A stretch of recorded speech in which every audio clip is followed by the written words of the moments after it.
Episode 29 is a two-part episode with Larry Roberts. To say that Larry has had a storied career does not do him justice.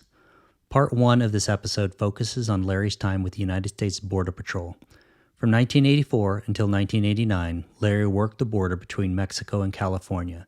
During this time, Larry became part of a specialized Border Patrol unit called the Border Crime Prevention Unit. During the time the unit was together, they were involved in 41 shootings that resulted in the wounding of United States law enforcement personnel, as well as the deaths and arrests of people known as bandits. The team's only focus was the targeting of bandits that were involved in the rape, robbery, and murder of illegal aliens attempting to get into the United States. The stories told by Larry may sound familiar to those true crime experts who have read the book Lines and Shadows by Joseph Wambaugh, which is a nonfiction book published in 1984. Part 2 of this episode focuses on Larry with the Drug Enforcement Administration. In Part 2, Larry talks about his time with DEA working large-scale narcotics investigations. The stories he relates are those while he was stationed in California, as well as while he was stationed in Mexico. Many of the stories he tells are very similar to the movie Sicario, with the exception being that his stories are real. A term was coined at that time. It's called pre-demand violence. So let's say you're an alien smuggler and you got your, let's say 20 aliens, take them through a canyon at 2 o'clock in the morning. Nobody uses flashlights there. So what they do is it wasn't get down, everybody hands up. Generally a two-man team, sometimes more, sometimes one, but generally a two-man team. 20 aliens come down the trail. Their point man steps out in front of the team. The other guy steps back. First guy there, they just shoot him right in the chest. Drop him. Anybody else moves, I'll kill you too. And then they would rob them all. They would take the women and rape them.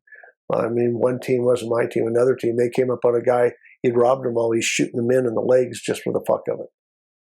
And they're screaming, and they got in a running gun battle with him, and he's shooting at them, shooting him. They actually shot him right between the eyes with a 115 grain 9mm hollow point, where the round expanded when it went right in between his eyes, whipped around inside his skull. Didn't kill him. He was in a wheelchair, slobbering all of himself after that. And when he went to trial, he goes, I don't remember anything.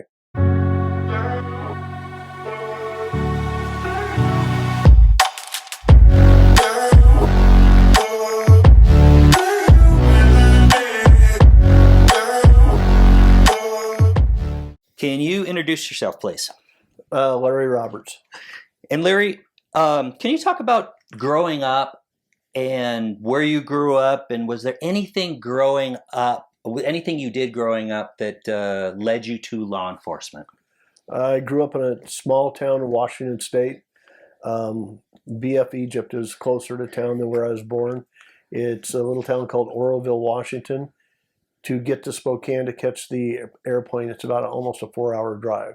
So I grew up there. My father was had been born on the same farm, well, born in Nebraska, but raised on the same farm. My great-grandparents, my grandparents, and then my dad all in the same house or the same farm. As a child, he had about a total, by the time he reached maximum, maybe about 100 acres apple orchard. So I'd work in the apple orchard every summer and harvest, and I knew that's not something I wanted to do for the rest of my life. And so as a kid, I started skiing at 5-6 years old in a local ski area. Kept getting better. Then I started going to races. Then I raced in Canada all over. I had my Canadian race card because being born in the town I was, it's only 4 miles from the Canadian border. So it's easier to go race in Canada than drive 2.5 hours in the U.S. to get to another ski area of quality. Did that for a while. Then I started ski racing for a Mission Ridge ski team. That'd be 70s, somewhere early 70s. I didn't go to high school per se. I ski raced. I'd go to class like 2 days a week and ski the rest of the time. Then my last year, I went to college, lived in the girls' dorm, and that was marvelous. Yes.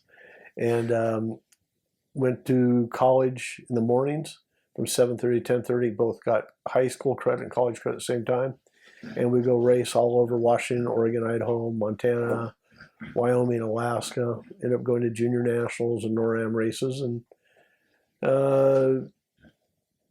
then about 20, I ended up getting a girlfriend, and she later became my wife until she had a problem keeping her pants on. And then she became not my wife and became somebody else's problem. True story. And so ski raced. I was never home. We had two guys, one guy, John Lombard, and another Jane Henry, die on our ski team, crashing. Ski team, my teammate, nobody really liked him because he's a jerk.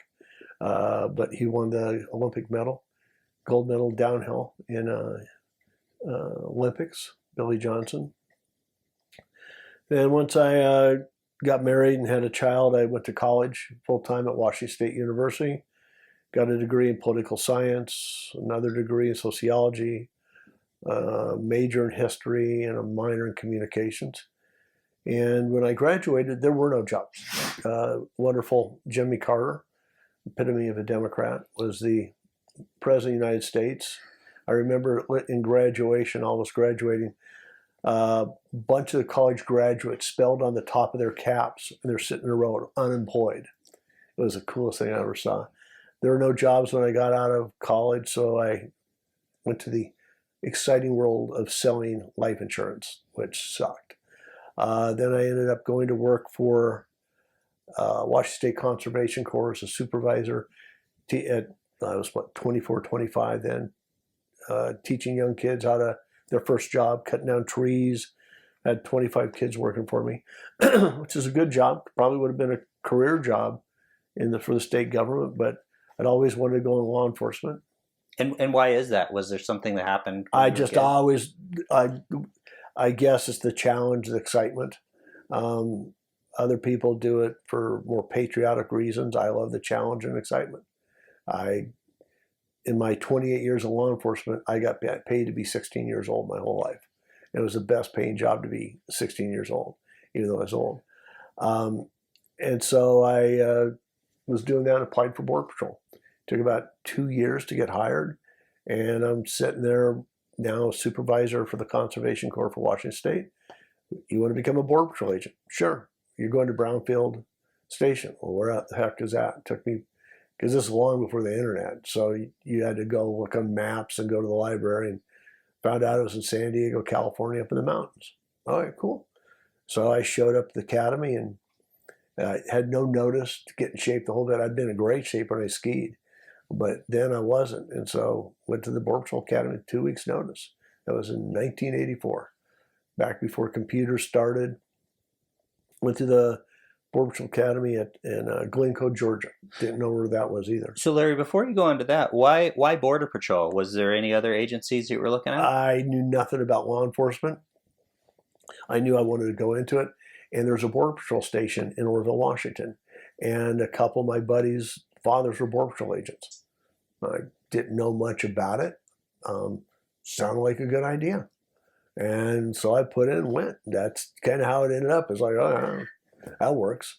And next thing I knew, I was on a plane flying.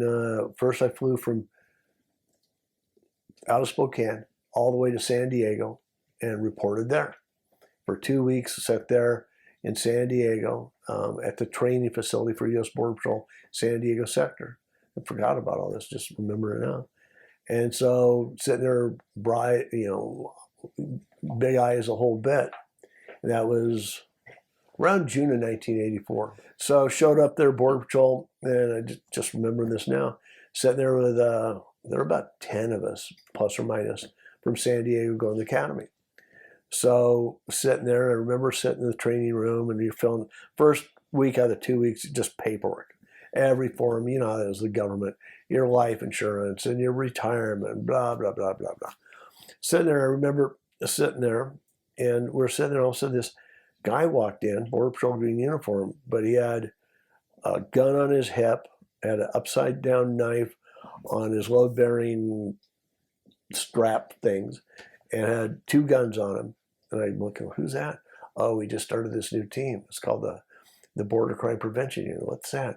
They only chase down the people who rob, rape, and kill the illegal aliens in the canyons of Mexico, which was epitomized in Joseph Wambaugh's book, Lights and Shadows, which was, in that book, was about San Diego police with one Border Patrol agent and one Customs Patrol officer, which like a DEA Border Patrol agent. And they just hunt down the people raping, robbing, killing the aliens. And that was called the Border Alien Robbery Force back in the late 70s, I believe, early 80s, and from Lights and Shadows. And so that got disbanded. A good team, but got disbanded, too many shootings. So they started this new team to target the, we called them bandits, but the people rape, rob, and kill illegal aliens. Oh, that looks cool. Never thought about it again. So I go to the academy in Glencoe, Georgia, spend, 4 months there in one hurricane. Okay, got interrupted by a noisy dog. It's all good. So you were talking about going to FLETC in 1984 and kind of what training was about. So went to FLETC, which is in Glencoe, Georgia, which, that, again, no internet, so it's hard to find out where it was at. Went right there. And it was 4 or 5 months of training. Spanish was really hard for me at the beginning. I now speak Spanish probably a 3 plus on the State Department scale. What's the highest? 5, I think. Okay. I think 4, you're basically considered like having a master's in Spanish. So you're fluent. My wife's from Mexico, so I speak Spanish. I mean, it got better way later, but I barely passed the Spanish course at Border Patrol Academy. You went through all the stuff, high-speed driving, skid pan, changing lanes, all the stuff you see in police movies at their academies. Went through that. Went through the firearms. Being a hunter, firearms was pretty easy for me. Pistol, rifle, shotgun. At that time, when we shot rifles, it was a 308 bolt action. And they would have plastic bullets at the end on the range so it didn't tear up the range. You had to qualify with a 308. And you had to qualify the shotgun. And I was issued a 357 Magnum Model 66 Smith & Wesson, stainless steel. And in the early days of the Border Patrol, you were not allowed to carry speed loaders. You had a choice of a 6-loop or 12-loop on your belt. And you learned an index. You'd open up the revolver and you'd hold the cylinder and you'd take 2 rounds at a time. Dump 2 rounds, as fast as you could go. That's how you practice shooting all the time. So that was the only thing you'd carry, either 6 extra bullets or 12 extra bullets. So you went through the whole academy through that. I was married, so it was more difficult. A lot of collect calls, no cell phones in those days. And so the academy is, okay, like any other academy. Was there anything specifically that they taught you being in Border Patrol that, maybe they aren't teaching you at a different academy like DEA Academy? Probably the best thing you learn, you go through Spanish classes, and immigration law is pretty much, this is a law on odd months with even days and only a full moon. And then it changes to this law. So immigration law makes absolutely no sense at all. I mean, it's like, okay, and then to pass the academy, you have to pass a Spanish test and a law test. We got, obviously, you're driving and shooting, all those you have to pass, but you have to pass the law test. And you had these, to listen to my dog over there crying. So you have to memorize these charts on immigration law, and there's 5 charts. So the minute you sit down to take the test, you write out the whole chart. And then you refer it when you're taking the test on what the laws are. So that you learn at the beginning is memorize the charts, which is a chart that outlines all of immigration law. And then you have to take your Spanish test, which I barely passed. So you finish all that. But Border Patrol is known for training, going back to the guns, for training very good shots. Because you don't just start shooting, you're dry fire for the first couple of days. Then you put 2 bullets in it and turn the cylinder. It's going to click, click, bang. Then 3 bullets. Then finally just 6. Then it's draw and fire, draw and fire, draw and fire. one thing about Border Patrol, they had the highest number of officer-involved shootings of any agency at the time, and they'd had the most people ever killed have been in Border Patrol. Why was that? Just on the border. The Border Patrol started in the 30s. Just you're by yourself all the time in those stations. So that was Border Patrol. I mean, you know, get your green uniform, you go through all the academy, you walk around, you get full uniform, but you have no badge. And you learn to salute and march. I couldn't march and step down to save my life if I had to, but I learned there, you know, and it was all new. I'd never been in the military, and probably half the guys in my Border Patrol class had been in the military. And how old were you at the time? 25 or 26, right around there. So just still a young man. I thought I was really smart and responsible at the time. I realized how irresponsible I was with, you know, just compared to as you get older in life. But academy was fun. I mean, it's a long 17 weeks at the time, but we had 1 week. I think we got extended a week due to a hurricane that came through. So it was about 18 weeks. So it's at 4.5 months. 4 months in a week, 4.5 months. So it was a long time. And so how do you, when you're going through the academy, do they tell you where you're going to go? Or do they tell you at the end? How does that work? Yeah, that's different. The DEA Academy, they don't tell you. Border Patrol, I knew I was going to Brownfield Station, San Diego. So I flew down to San Diego first before I went there. Went through all the training. I never saw my station. It was just the central training area. So I knew where I was going to go, but I'd never been to that station. It was a part of San Diego sector. San Diego sector for Border Patrol covers San Clemente, which is up by Oceanside, another station called Chula Vista Station, which handles the west side of the border. At that time, there's no Imperial Beach. And then Brownfield, which handled the mountains. Then there was an Elkhorn station and a Campo station way out in the mountains, halfway to El Centro. And so, God, at that time, there were only maybe, at the beginning, my call sign was what, 429, I think, or 4291. But there was just a small number of agents in the whole area. Years later, then they had, about a year later, about 85, 86, they added another station along the border called Imperial Beach. So the Brownfield station handled all the mountains, the rural area. Chula Vista and Imperial Beach handled the southern city of San Diego. And, you know, then they go up and do stuff in town. Okay, so Larry, in 84, you transfer out, or you're done with the Plessy Academy, and you ended up in San Diego. Tell me what you were working on. What was a typical case or investigation that you would work on? Well, Border Patrol, they don't do many investigations. It's different investigations. Okay? So when you show up from the academy, first thing you're assigned is to the training unit. And so you get 2 training officers, and they spend, I think 2 months on the training unit. And while you're going through training, they show you the area, they show you where the sensors are for both vehicle and people as they cross the border at night. So you learn all the numbers and call signs and for each sensor, and all that area familiarization, the rules at that sector. You also go 1 day a week until you pass your 6 and then 10-month test.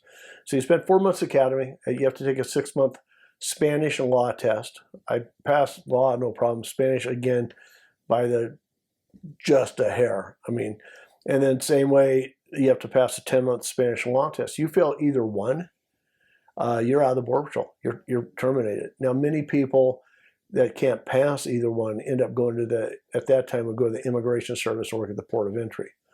So it's a rough time because you're studying all night. You're studying law. If you're a native speaker coming in, it's a lot easier for you because you don't have to learn the Spanish. A few had it because they spoke Spanish, but they couldn't read it or write it, which is still easier than anything else. And others were never educated in the language, so it wasn't their first language, but still easier than me, who spoke nothing other than where's the bathroom, give me a beer. That's about it. So you do that, and then after the 2 months of learning all that, you're sent to your unit. But I remember it was the first week of nights, I think, is on the training unit. Come to the station and everybody was running around.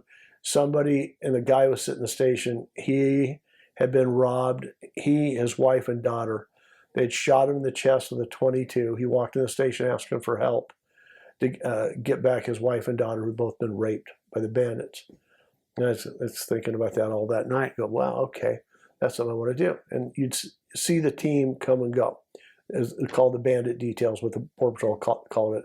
The name of the team was Border Crime Prevention Unit, or the San Diego Police called it the Border Crime Task Force. So I remember that. Then I finally got assigned to a unit. I had 2 supervisors, one very smart, but he never wanted anything to happen. The other never wanted anything to happen, but he was afraid of his own shadow. And so these are my 2 supervisors. About half the unit was really good. I had a partner who became kind of my training officer on that team after I got off the training unit.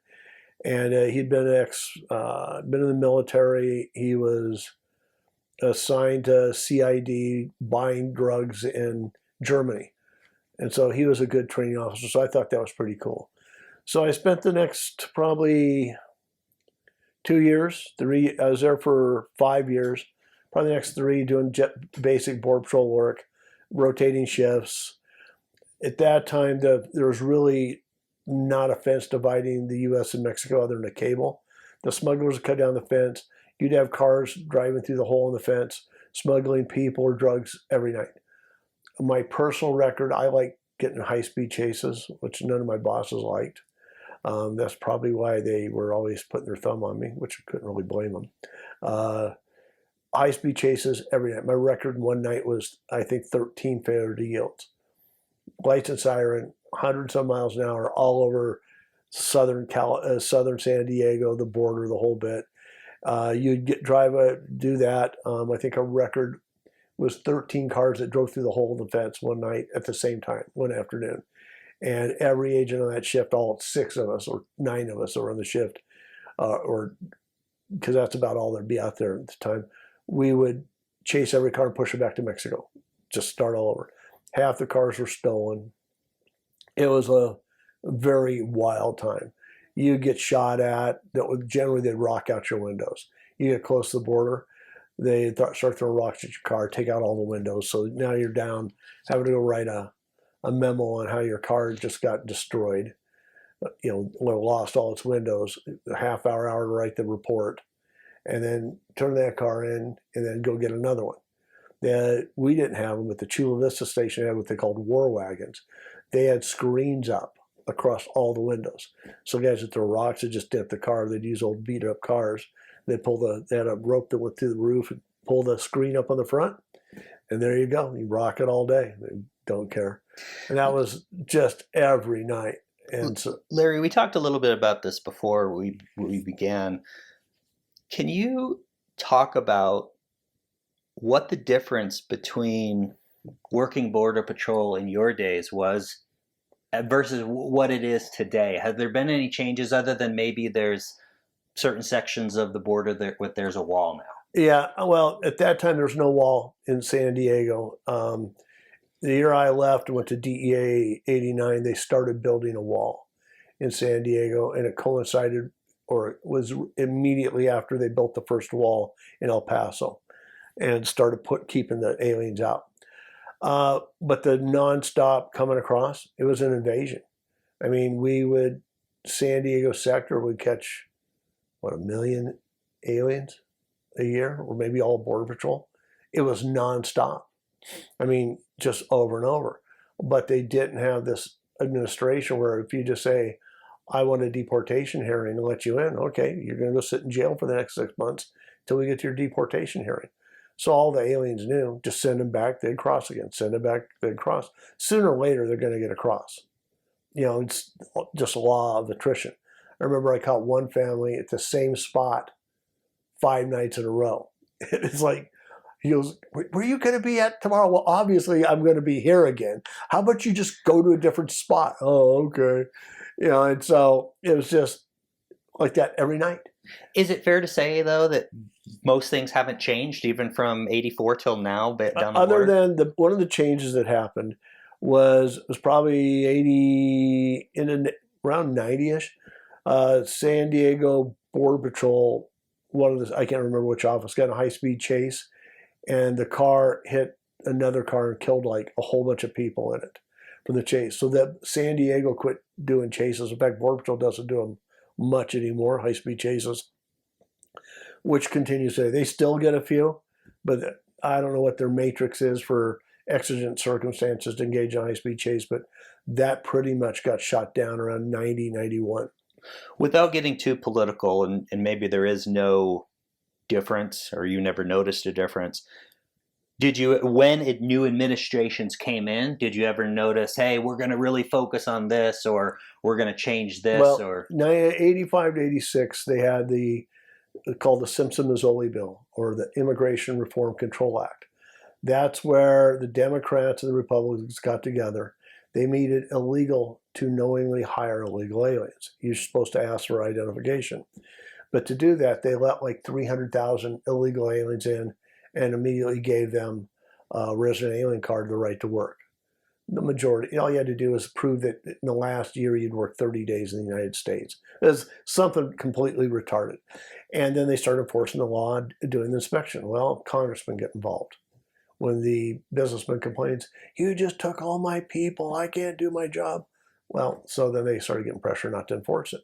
There are enough laws in the books. It's just a matter of enforcing the laws. And if you really want to stop illegal aliens from coming here, I remember 2009 when the market crashed, there were no jobs. Even the illegals didn't have jobs. They went back to Mexico. It's not about that political asylum. It's about, and you can't blame them. I've got an empty stomach. I need to make money. So I don't know how many hundreds of millions of people it is from here to Tierra del Fuego, but they all come up. And you're not going to stop it. You can't stop it. It's just the U.S. government doesn't want to stop it. It's after I got out of DEA, retired, every contracting job I had, they had to do E-Verify.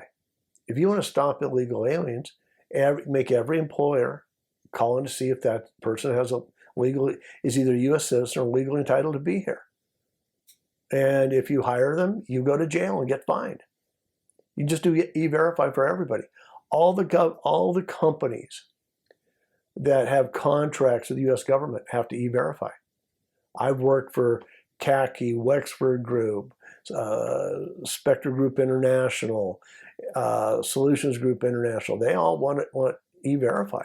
They've got a government contract. They have to show it. It's simple to fix. Then you just make it so you can't hire any. If the law said not just people have contracts with the U.S. government, on the U.S. government contracts, everybody has to E-Verify, they'll self-deport because they can't get a job. Mm. Then you go around and make sure, enforce it, and start arresting them all. It's simple. But why would you not come back here? Yeah. Even if you're deported, the ag felon, if you've been deported, you're supposed to get time in prison. They don't enforce it.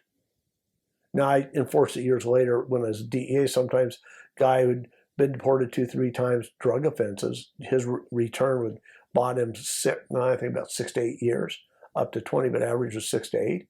Instead of doing the dope deal, we got tired of screwing around. We just arrested him, put him in jail as an ag felon. Okay, now he gets sent back again. Got just about the same amount of time.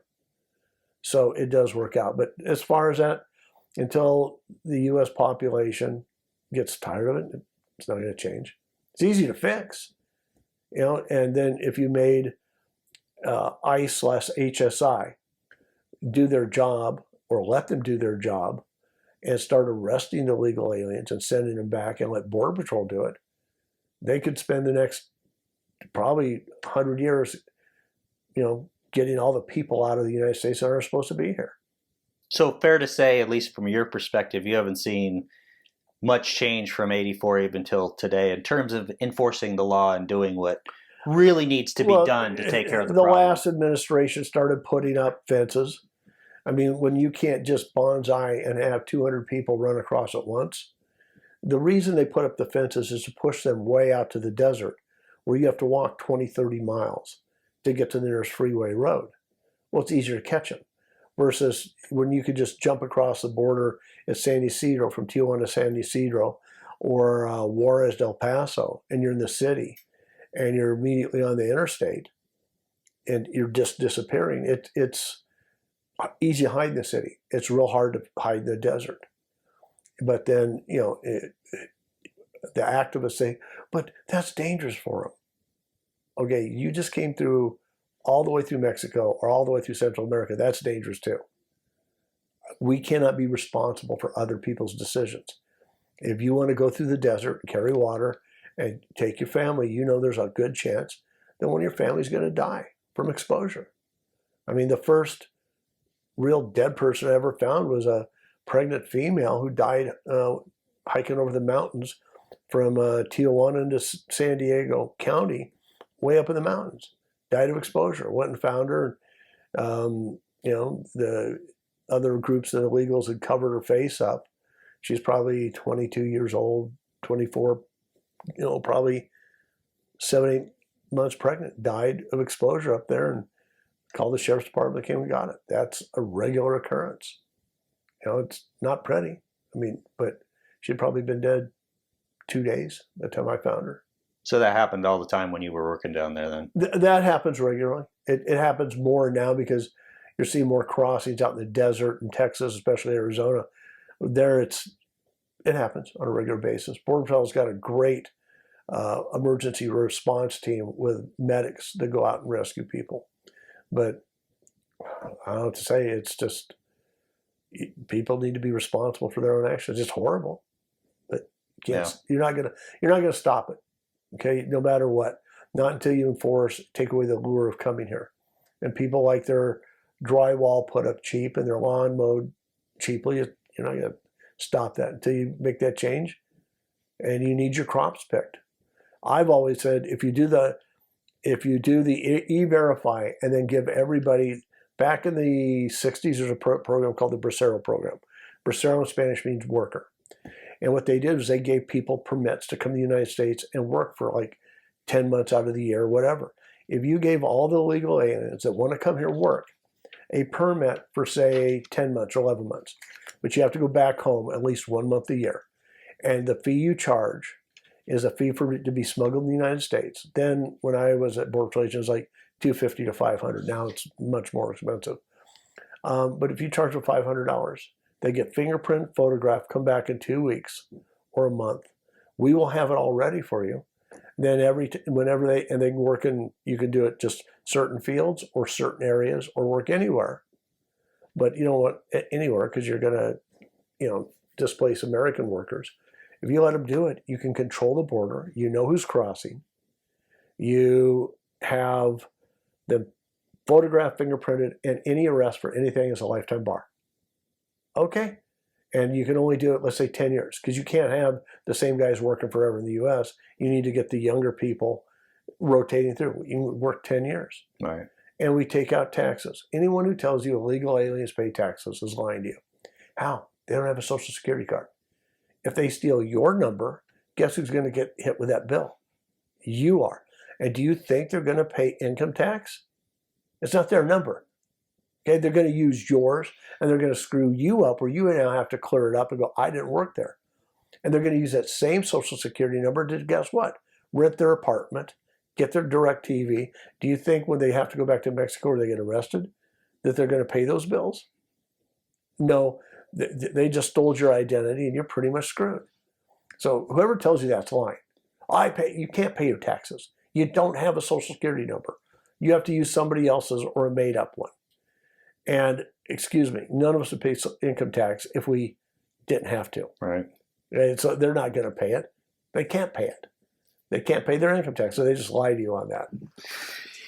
Okay, so in 84, you're doing these type of cases, and it looks like, and you correct me if I'm wrong, but about 88, 89, you become part of the Border Patrol SWAT team. Is that different than the BC? Well, basically, I went through the Border Patrol's tactical training, 1 or 2 weeks, I can't remember. But so go back. So first of all, before I went to the Border Crime Prevention Unit, Bandit Detail, I went to the anti-smuggling team.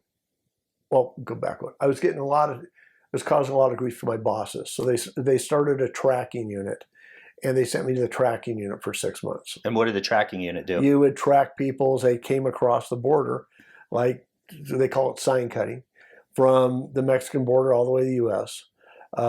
We tracked 3-4 guys that killed a sheriff's deputy trainee, carjacked her, shot her in the back. Oh, they were robbing a store. Their getaway car wasn't there. So they came out after they'd shot up the store out in El Cajon area, Bonita, California area. With a getaway car, it wasn't there. So they come running out, and this female sheriff deputy / trainee had just had her gun issued to her that day in the academy. Pulled up, give me your car. She takes off running. They shoot her in the back. They kill her, take her keys, steal her car, and now they're in their getaway car after they tried to rob the Bond store.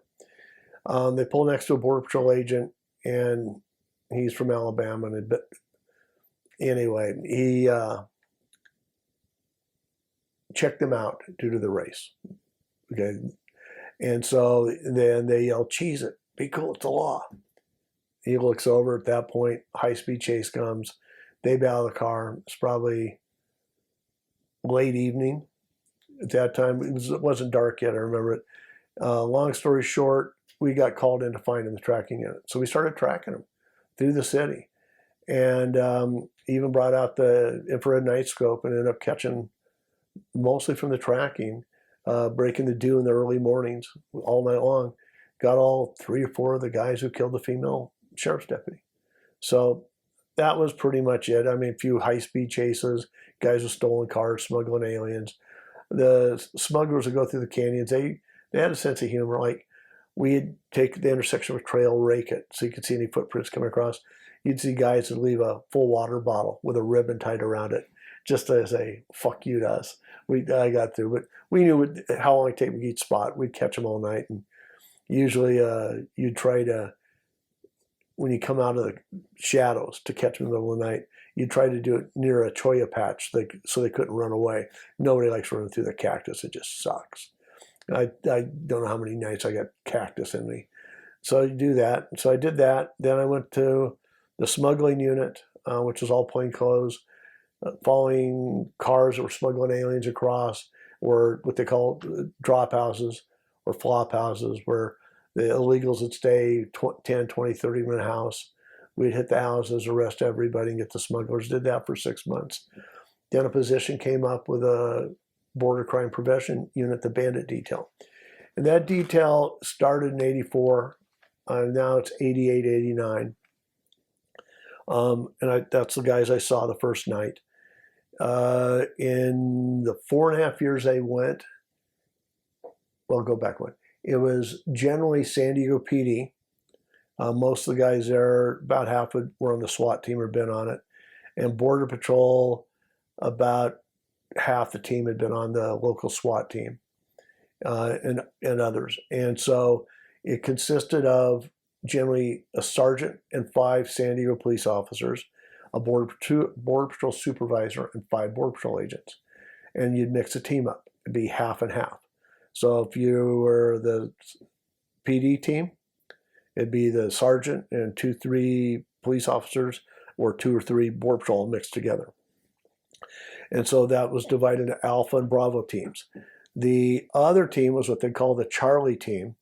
And every one of the cops or agents at night would have to take 1 night a week, because you had 2 off. We'd work 5 days a week, rotating shifts. And you'd be the guy who dropped them off in the Suburban, and you'd carry extra shotguns, rifles, tear gas, smoke in the Suburbans. PD had a Suburban, Border Patrol had a Suburban, and you're basically the transport guy for the night. So you'd do that. In the generally San Diego PD and Border Patrol together. For a while, San Diego Sheriff's SED, or SEB, Special Enforcement Bureau, which was their SWAT team, also worked with Border Patrol chasing the aliens. The whole purpose was to target people who were raping, robbing, and killing the illegal aliens in the canyons at night. We called them bandits. At that time, San Ysidro, California had the highest rape and robbery and assault in the United States per capita in the canyons. I mean, you'd hear women screaming in the canyons at night, the whole bit. So that's how the team developed. So all my roommates had done it. My partners had done it. So 88, I asked to go on the team because I've been doing the other stuff, tracking and anti-smuggling. And my supervisor tried to stop me, but the guy that started the team had been a Green Beret, so I'll set up on military tactics, recommended me. You had to get approved by your supervisor, then another supervisor, then the head of the station, then it had to go to the assistant Border Patrol chief to get approved. So I went on that. It was 4 months on, 4 months off. So my first tour was 88. Last tour was ended January 19th, 1989. I went to DEA in July, so it just finished. So, but anyway, in the 4.5 years, there were 3 Border Patrol agents shot, 1 San Diego sheriff. None died, but a couple of them had been shot up pretty bad. Lived, came back to work. In the 4.5 years, it went from 80. Started early 84, like spring 84, I guess, sometime in 84. 4.5 years, the team was involved in 41 shootings, shot 41 people, and killed 14. In the 2 tours I was on, we shot 14 people and killed 8. And was this because the bandits were just bad dudes and they were coming up, they were armed? I mean, how did they work? What was their mentality? There was a thing, a term was coined at that time. It's called pre-demand violence. So let's say you're an alien smuggler and you got your, let's say 20 aliens, take them through a canyon at 2 o'clock in the morning. Nobody uses flashlights there. So what they do is, it wasn't get down, everybody hands up. Generally a 2-man team, sometimes more, sometimes 1, but generally a 2-man team. 20 aliens come down the trail. Their point man steps out in front of the team. The other guy steps in back. First guy there, they just shoot him right in the chest. Drop him. Anybody else moves, I'll kill you too. And then they would rob them all. They would take the women and rape them. I mean, one team wasn't my team. Another team, they came up on a guy. He'd robbed them all. He's shooting the men in the legs just for the fuck of it. And they're screaming. They got in a running gun battle with him, and he's shooting at them, shooting him. They actually shot him right between the eyes with a 115 grain 9mm hollow point. Well, the round expanded when it went right in between his eyes, looped around inside his skull. Didn't kill him. He was in a wheelchair, slobbering all over himself after that. And when he went to trial, he goes, I don't remember anything, but in a wheelchair. I mean, mentally damaged for the rest of life, the bad guy. And so I went in the team. I mean, it was every night there was something happening. My first tour, we were in 2 gunfights. See, the first one was, I think, 4 or 5 guys, 3 or 4 guys. I was on the cover team, the mobile team that night. They tried to rob the team, and they killed all 3 of the guys there who tried to rob. I think it was 3. Could have been 4. And then the second one, it was alongside the border. And this is my first tour. Again, I was on the cover team. And 5 guys came up with guns pulled on the 5-man team, because the 6-man were me and the PD guy. And first guy pulls out a Ruger Red Hawk out of his pants. Point man and the team leader shot and killed him. And then 4 other guys came at the 3 guys behind him. One guy couldn't get a shot up because he's on the wrong side of him with a shotgun. So the next 2 guys engaged the 4. They dropped 3 of them there. One got back to Mexico. So we had out of 5 bad guys, we had 1 dead, 3 wounded, something like that. And the 3 wounded guys had each been shot 2 to 5 times, and they all lived. And so after that shooting, a woman comes across, says, you shot my husband, blah, blah, blah. And I interviewed her, took her name, move on. So now, but that wasn't, the shootings were in 4 months too, but that's all we did. Worked at night, hunted the people down. I mean, I would say hunting them down. We would sit there, patrol the canyons. They'd jump out of bushes because there's no flashlights on, it's dark. But we have all kinds of stuff. I remember we had cars that drive through the holes in the fence at night. I mean, you name it, we had it going. I remember we had these guys that throw rocks at us. They knew who we were. Every time we'd go through there, they'd throw rocks at us. So we got mad. It's called the U.S. Attorney up, Assistant U.S. Attorney. He goes, they're doing what? Yeah, he goes, listen, if we don't get this stopped, we're going to have to kill somebody because it really sucks getting hit with a rock. especially when there's like 20 guys throwing rocks at you. And his response was, Assistant U.S. Attorney Mike Wheat, remember, I will prosecute up to 16 of them. So we knew where they're at. They're all high and glue sniffers. They're all illegal aliens from Tijuana, Cholos hanging out there. We came and took them down hard. Both teams together, all 10 of us took down. We probably had 20 guys there, all handcuffed up. So, and they had a fire going. A couple of them started smoking a little bit, too close to the fire, so we got them out. Took 16 of them, took them to jail. He gave them all 6 months of jail. Because federal law works. If you get under 180 days, 179 days, you have to spend every day in the federal prison. 180 days over, because there's no minimum mandatories, they can let them out. So everybody got 179 days, all 16 of them. Message sent, message received, they quit throwing rocks at us. And they're all just glue heads, you know. I think one guy had they loved gold spray paint. Why, I don't know. He had it stuck inside his shirt right here with a rag. So he go, fill up, huffing it, and he was just high. It was just retards. I mean, and so that was a typical night. Larry, I'm interested in what you're talking about. I mean, talk about so many shootings, so many violent interactions. So you and I spoke about this. You know, I grew up in the San Diego area a little bit before this time, but I certainly don't remember hearing these types of stories. Clearly it was going on. Do you think, in your opinion, that this same type of stuff is going on today on the border and we're just not hearing about it? It goes on in other areas. After this occurred, they put up the fence, 90, and they cut down all the bushes in the canyons, so it's hard for people to hide. It's just all lit up. At that time, it was bushes. We'd call them hotel bushes. They'd be like 6, 8 feet where you could stand inside the bush, and that's where all the aliens would hide. And so, you know, the bandits would take women out and rob them, the whole bit. I can't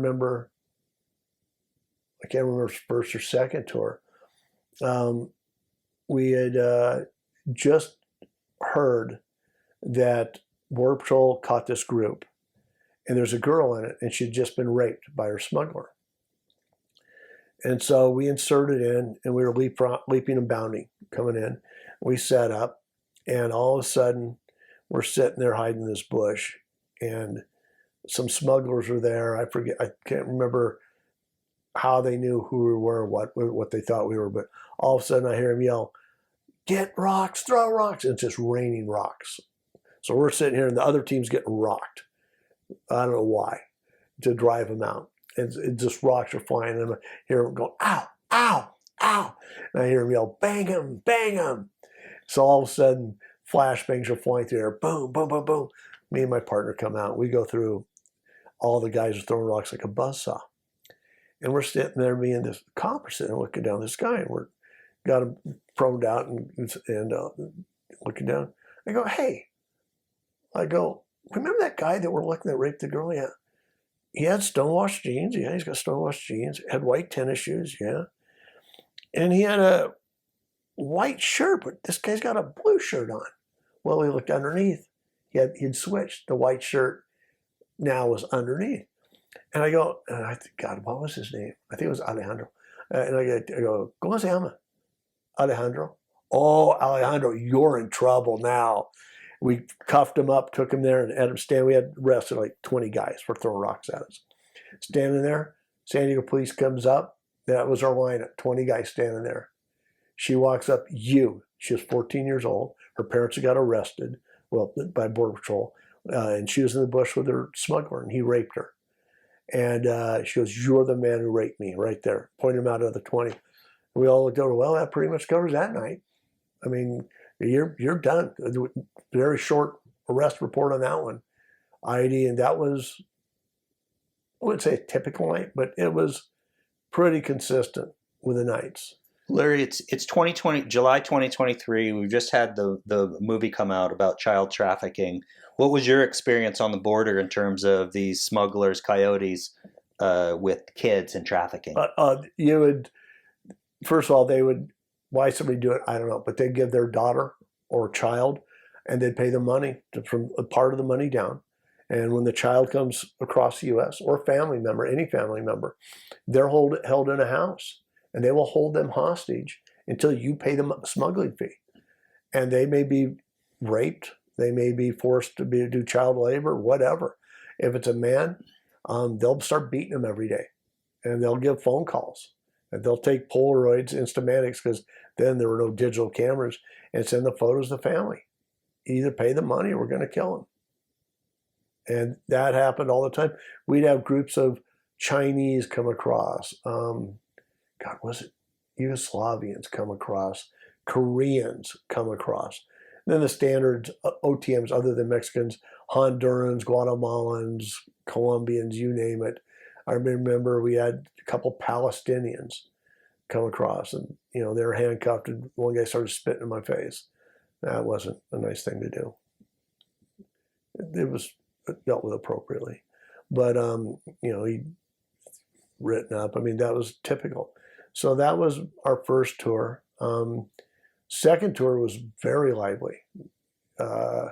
We were out doing a training mission during the day, broad daylight, and one of the guys on our team was a San Diego PD sniper and on the Marine Rifle team. So we were in these canyons, and we're sitting there. All of a sudden, he comes up and he goes, "Hey." That night he was called Delta. He was just sniper. So the teams were a little smaller. He goes, "You just had a Tijuana police car stop inside Mexico." It was, I can't remember. Let's say it was 284. Car number 284 marked Tijuana police car. He goes, "You have 2 Tijuana police officers out of the car, and they just entered the United States. And they're walking towards you." What? Yeah, he goes, I go, "And what are they doing?" He goes, "I'm starting to lose them. It's becoming too dark.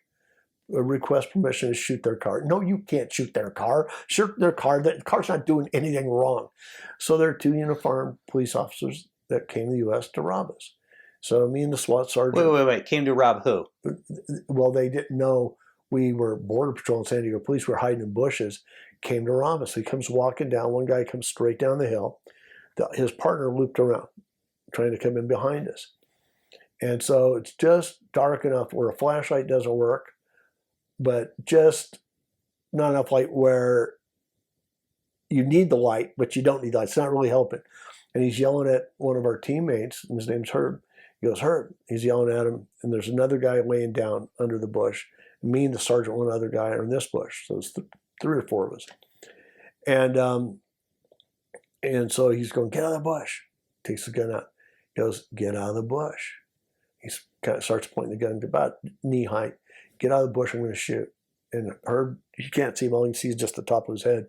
He goes, "Get out of here. We're in the United States. You can't do anything to us." He says, "Get out of the bush now." And at that point, the other team, we didn't know it because you got 2 teams, and there's the sniper up above. They crawl in close.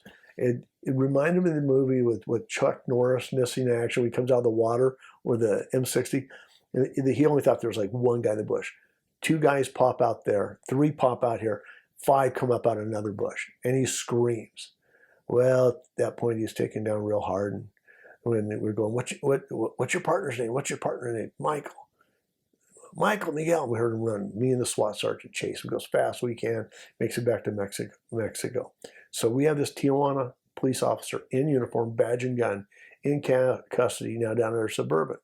We're sitting there, and now we put long guns up because we're on the border.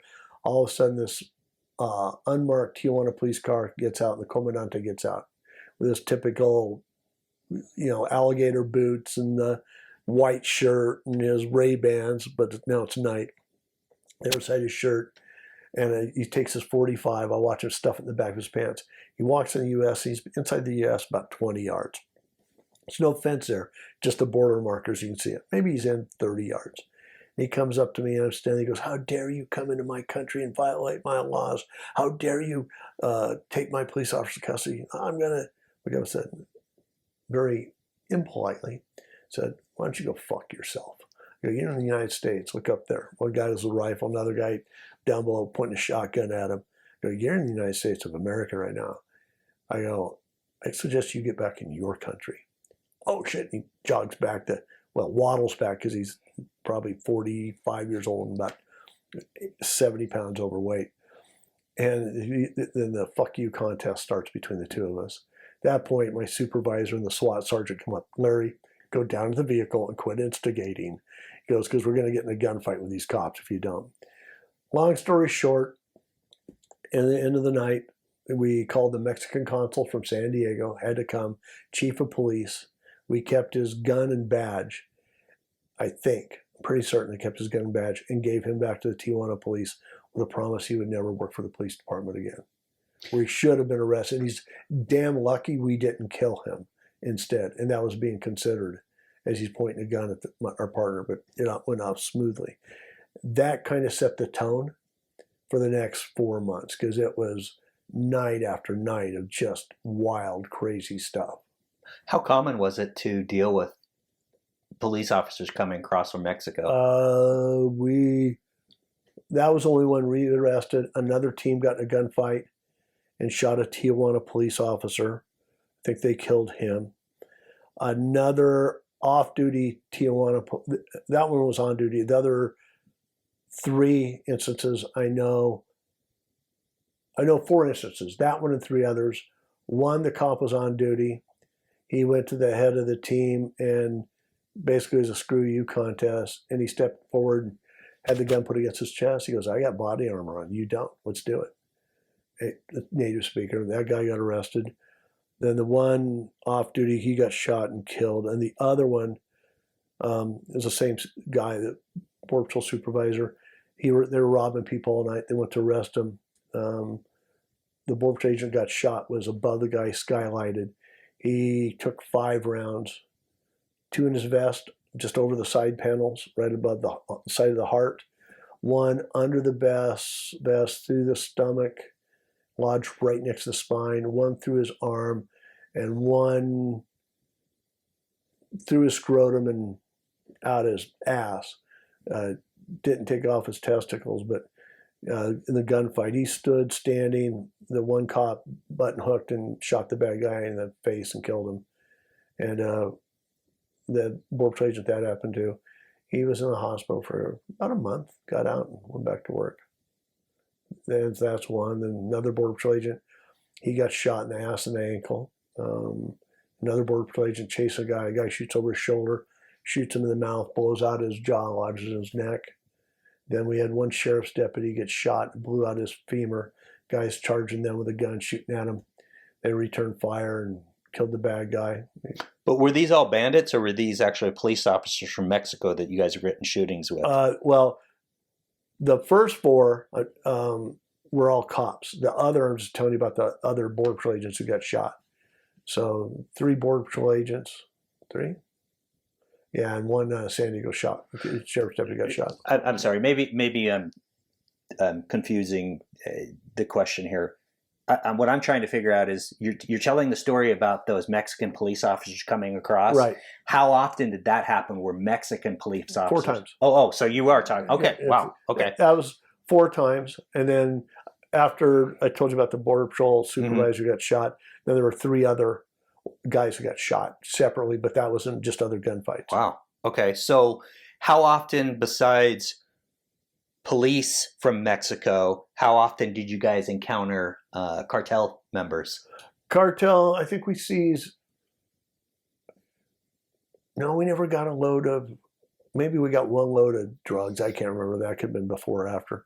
It's been so long now. But I'm thinking.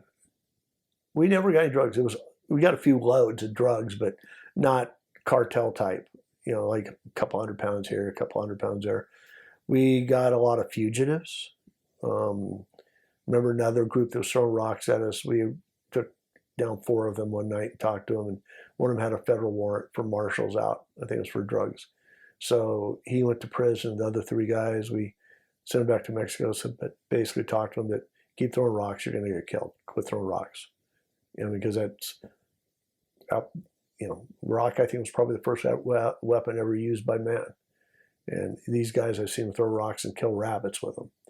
So they're pretty good. That's just common. I mean, so that was 4 months. We would work mostly night shift. Other than that first one was a day shift, and that guy's just lucky to be alive. we should have killed him. We didn't. But would have caused a lot of problems politically every time you shoot a Tijuana police officer. It's not that it would have been the first time, because like I said, it happened 2-3 other times. But we ended up getting 3 gunfights that tour. Actually, I was in all 3 of them. And just, I mean, shooting at us, shooting at them. Let's see, the first one was about a month after that. We were walking down the trail, just walking there at night, and I was usually number 3. Carried the flares and all the med equipment and extra radios. And I'm looking over, and I think I was only got some. This guy sitting on the side of the trail. But he's not looking north, he's looking south. Because I go, Border Patrol comes from the north, why are you looking south? We keep walking by him, I'm thinking, this doesn't make sense. All of a sudden, a guy pops out of a bush, pulls up a rifle. Point man pulls off the left, SWAT sergeant pulls off the left, there's nobody covering right. And all of a sudden, he pulls up the rifle, and all 5 of us open up the guy and drop him right there and kill him. I mean, he must have been shot 14, 15 times. So the first guy was looking for the second guy? What he's doing, the first guy's looking south for aliens coming up to rob them. Oh, okay. Because that's what I'm going with. He should be looking north, worried about where Border Patrol is, where he's going to go. And that's, as processing that information, go, this doesn't make sense. And then he ran away. He didn't stay to help his buddy who died most gloriously, getting shot up there, pulled a rifle on us. So these were 2 bandits waiting to do the same thing, rob, rape, kill, the whole thing. And so we'd get reports of where all the robberies were happening and the rapes. And so the second time we're sitting there. And then after every shooting, you got to go through homicide, and it's an all-night affair, and take your photo and your blood type and interview you. It's a long night. And then you can't go back to work to see the shrink. You got to see the shrink within 72 hours. After you see the shrink the first time, then you're allowed to go back to work. And then to get cleared, you have to see him a second time within 2 weeks. It was actually a woman. So we finish all that up, go back on, and we're arresting guys, smuggling. Our job is never for smuggling any drugs we catch, or just basically making sure nobody had guns in the canyons and stuff. And I remember one night, I like to tell you every night was a gunfight, but there was also a lot of skullduggery and buffoonery that we did on our part. So there's the raw sewage would flow from Tijuana in the United States, and they'd have these little bridges come across. And we called them trolls or toll masters, because they charged like 50 cents to come across the avenue when they have to go through the raw sewage. And most of them were doing the robberies. So we decided to go across, and there's this troll, and he's got his radio going, yettin, yettin, yettin, yettin. You know, he's charging people. But when there's nobody looking, usually he has a knife or a gun hidden in a bush nearby. They'd rob people. So we decided to go across and get him. So I'm halfway across the bridge, and my partner's halfway across my bridge. And the other guy, is a Border Patrol agent, because he's the only guy to be stupid enough to do this, decides to throw a rock and splash the illegal alien. Well, from when the rock leaves his hand into the water, it didn't go where he thought. The only 2 guys who got hit with the raw sewage was me and my partner, as I was going, no, don't. And now we're just mouthful of raw sewage.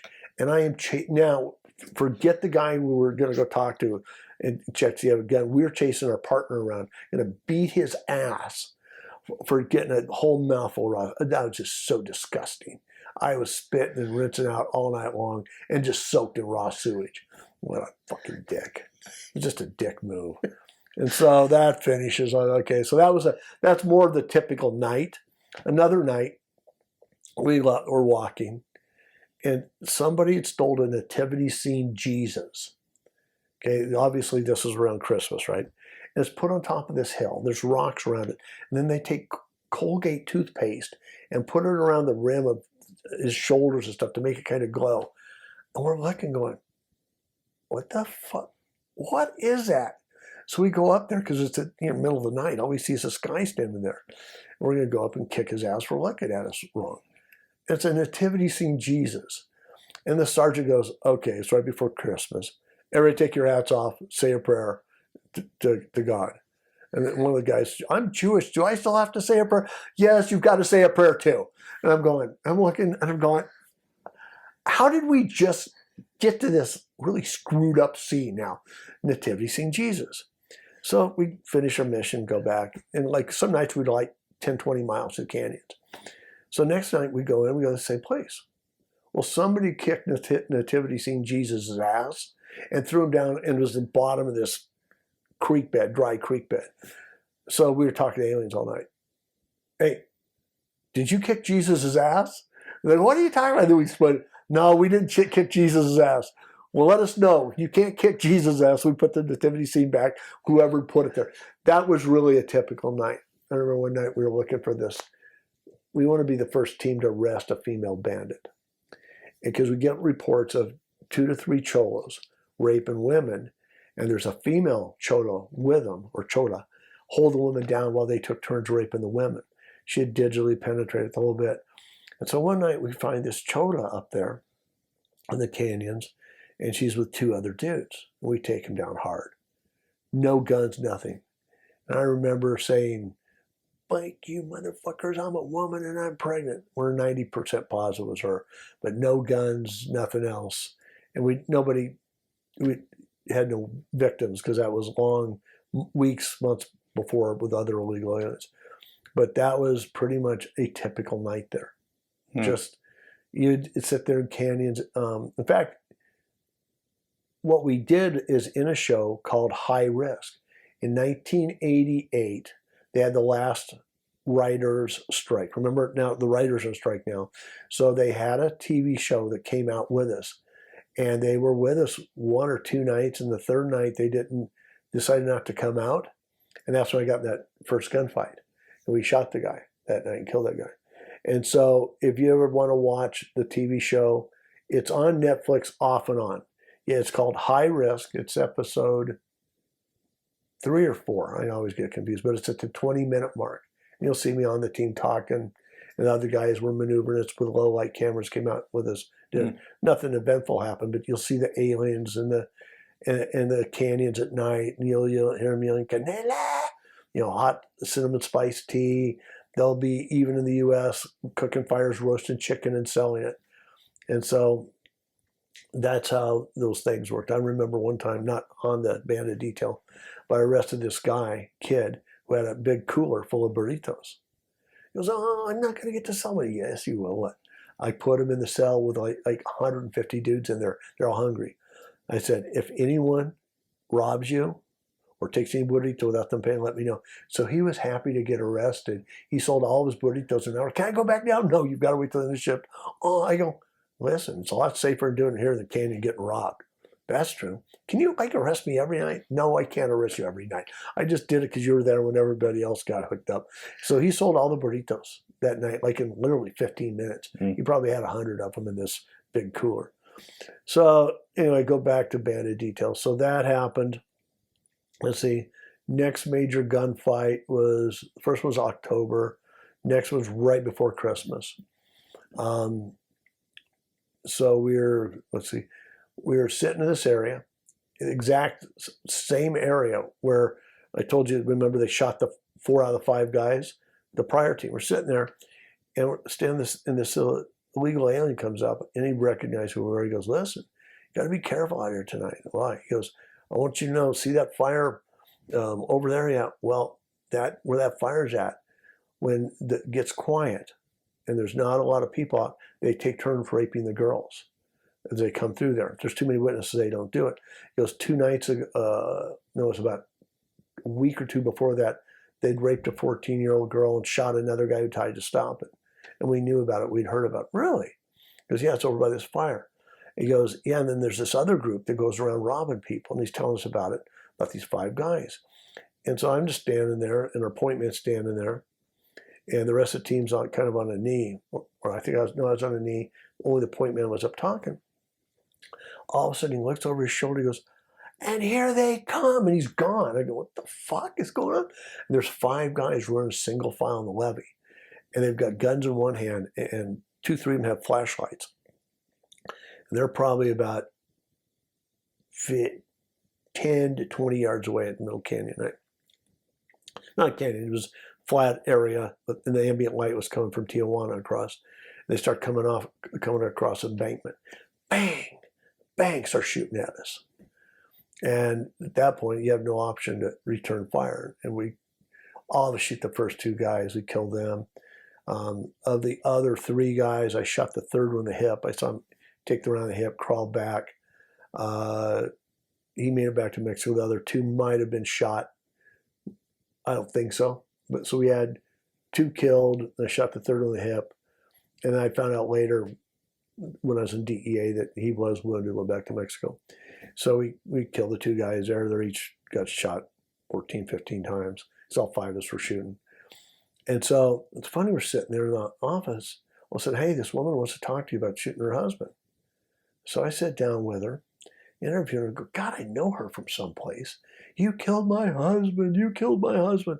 I guess the guys that made it back, they watched him, be put on the gurney and a sheet put over him and hauled away. So he knew he was dead. I know her from someplace. So I finished it. So we finish up. And Homicide comes in and interviews us. It was saying this is a different team. That team comes in later. So he goes, hey, Larry. And yeah. He goes, you should know that woman. I go, God, she's familiar. He goes, remember the guy you shot 6 months ago? Because 4 months on, 4 months off. 6, 7 months ago. Yeah. Well, you interviewed her when you wounded her husband. This time, the husband just got out of jail, got 6 months in jail for armed robbery. The first time, came back, tried to rob us at the same time, exact same place, exact same number of dudes. This time we killed him. I interviewed the wife the first time and the second time. And one of our guys on this team was the same guy who was the shooter on the first team. And we talked about recidivism. I'm like, well, he won't do that another time, I guarantee you. So we actually shot the same guy twice in 6 months. Doing the exact same thing. Exact same thing at the exact time, at the exact same place, within 30, 40 yards. Larry, how old are you at, toward the end there, it's 89. How old are you at that time? I am 30. Okay, so you're 30, you've never had any prior military experience and everything else, but you're clearly in the shit at that point, right? Is this taking a toll on you at all mentally? No toll. I've never lost any sleep. Yes, the first gunfight, by the end of this tour, I've been in 3 gunfights. I'll get some later in my career. But what it is explained to me by the shrink actually did the best job explaining it to me. So the first gunfight, we went out, had beers afterwards. I hadn't been asleep in 2 days. Go to sleep. I'm trying to go to sleep, and the video starts over and over and over. So when I went to see the psychologist, she goes, okay, first thing, when you're in a fight or flight situation and you're in a gunfight, she goes, your body dumps adrenaline, glucose, endorphins, and kephalins into your system. Look at it this way. It's racing fuel for a car, and it's inside your body. That's why you didn't sleep. So when you get out of here today, I want you to the gym. Do not do any weightlifting. Don't do anaerobic. Do aerobic exercises to burn it out of your system. And guess what? Went and ran a 5K. I've been running every day because I'd applied for DEA. I was waiting to go. Went and ran a 5K. In fact, I might have even done 6 miles that day, 5 or 10K. Came in, slept like a baby that night. And then from then on, whenever I got in a gunfight, let's just go work out immediately after, slept like a baby. And that, like my last gunfight was 3 years ago, 2.5 years ago in Afghanistan. Immediately after, went to the gym. I worked out. I did about 45 minutes on the elliptical. Went and did it. Took a nap afterwards. Colonel's like, you okay? All good. Just another day at work. So that finished up. So we were off the 3-4 days. Went back to work again. Checked out more guns. And then 2 weeks later the day, and I'll tell you after this, there was a price to pay in marriage because my wife had a boyfriend. But we're sitting there at that fire I told you about, where that guy, before he took off running, told us they're raping girls. We're sitting there, 2 teams, my team's sitting there, other team's in another spot, blocking, watching. And all of a sudden they come up, check us out. It's a long story, but I'll just give you some. Going to Mexico, 2 guys, come back with 4, and I'm on the far right side of the 5-man team. And I see them come in, they huddle. They're probably 10 yards away, plus or minus.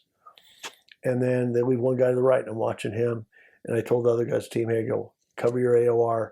I go, I've got the shotgun, the chopped shotgun on me, the 2 pistols. We always carry 2 guns for backups. At that point, I had 2 guns up now in homicide, so I'm running out of guns, having to check out more. And my partner had been just in the gunfight with me 2 weeks earlier. He goes, we got you, buddy. It's like that. I'm going either way, shotgun. He goes, I just get the fuck out of my way. Got you. All of a sudden, they leave one guy behind us. I'm going, okay, they're about to hit us. And the 2 guys keep going, but they just keep going past. I go, well, maybe they're not going to do anything. They're going to pick up illegal aliens, you know? And I look, the guy to the right of me, he's now walking forward, pulls up the bandana up to his eyes here, starts pulling out a 12-inch butcher knife, which looks like a machete, from his waistband coming at me. And I hear, get down, motherfucker. I think in Spanish. Or maybe it's don't move. One of the gunfights, blah, blah, blah. And so I look to my left, and the 2 guys button hooked. One has a metal rod about a yard long, sharpened with points at each end with tape, like a mini javelin in his hand. The other guy's got a sharpened Phillips screwdriver, like an ice pick. And they put it against about at the far left end, partner's throat, hold it there. And then the guy behind us is now coming at the middle guy with another sharpened Phillips screwdriver to an ice pick, point like an ice pick, with a leather thong around it stuck to his arm and gloves on, charging him. Guy on the left, boom, knocks away, goes pop, pop, double taps. One bad guy takes around through his thorax, heart out. Another one just higher through the lungs. He runs about 100 yards. He's dead. He just doesn't know it. And the kid with him takes off running, runs into the other team and gets taken down super hard. Super, super hard. Guy in the middle charges my buddy. He rolls over in his stomach, opens up with a .357, shoots a guy above the heart in the chest here, turns a run. He gets around, I think it went in through his butt, came out his belly button, dropped him. He actually lived. And then my guy's coming at me, and I shoot one hand with the shotgun, miss, rack it quickly, and with a sawed-off shotgun, you lose your night vision real fast. And saw the silhouette shot, and he took the headshot with a shotgun blast, dropped him. I go up, cuff him up real quick. He's dead with a bandana across his face, actually a scarf. But everybody went chasing all the other guys that all went that way. They're like 100 yards away. I'm sitting there by myself, and all the natives are, and this was like right on the fence with Mexico. All the natives are coming up real restless and like, okay, I got no help here. I got my shotgun and a couple pistols, but that ended that. That was January 3rd. And then our rotation into January 19th. And they canceled the team because it became too violent, too much risk. So Larry, was it just greed on the bandits' part, coming back time and time? Because they had to have known you guys were out there. Oh, they knew. They called us little SWAT. And we'd talk to guys who couldn't tell who we were in the canyons at night. Go, be careful, little SWAT. They don't care about your smuggling. If they catch you with a knife or gun, you're going to not like what they're going to do to you. They don't care about smuggling. But there was no deterrent from you guys being out there. They just kept doing it. We were the only deterrent. Okay. I mean, and it was the only federal state tactical task force. We weren't a SWAT team. I like to use the words tactical team. Leaping and bounding, wagon wheels, L-shaped ambush, so you're shooting so you don't shoot each other. The original Lions and Shadows a couple times shot each other. They deny it, but they did. We never had that problem. Very disciplined. I mean, there were another 4 or 5 times we should have been shooting, didn't. I got shot at one night. And I'll tell that story in a second, but it didn't. It deterred them. I mean, let's face it, only tactical team in the United States, and in 4.5 years, 41 shootings, killed 14. What you wanted to tell the story? This is a first or second tour, I can't remember. So we're walking the same area where these gunfights were, and I didn't know it then. I found out later. Were the Mexican Federal Judicial Police. It was called MFJP at the time.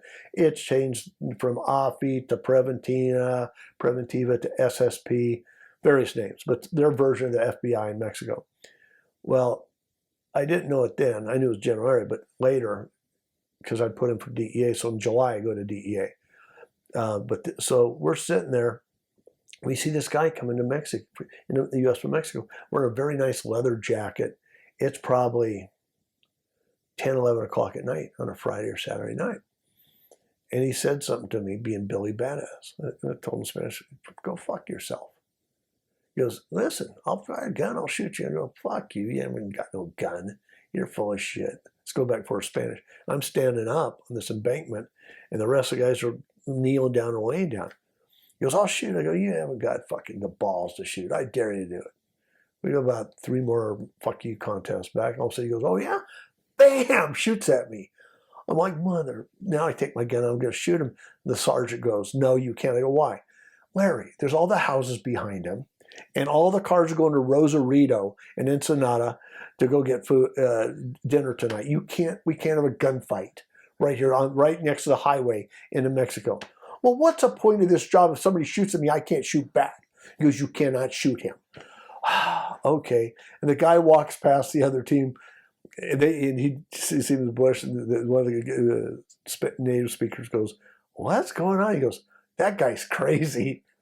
I think that's kind of where I got a nickname out of. I don't know what that was for, but long story short, that was a typical Border Patrol weekend. So finish that tour, the team gets disbanded. I do regular Border Patrol work for the next 6 months. So I think it was about June. I get hired by DEA and turn in my stuff on Monday and spend end of June, 1st of July. Let's begin again, 1st of July. And I go to the DEA Academy in Quantico.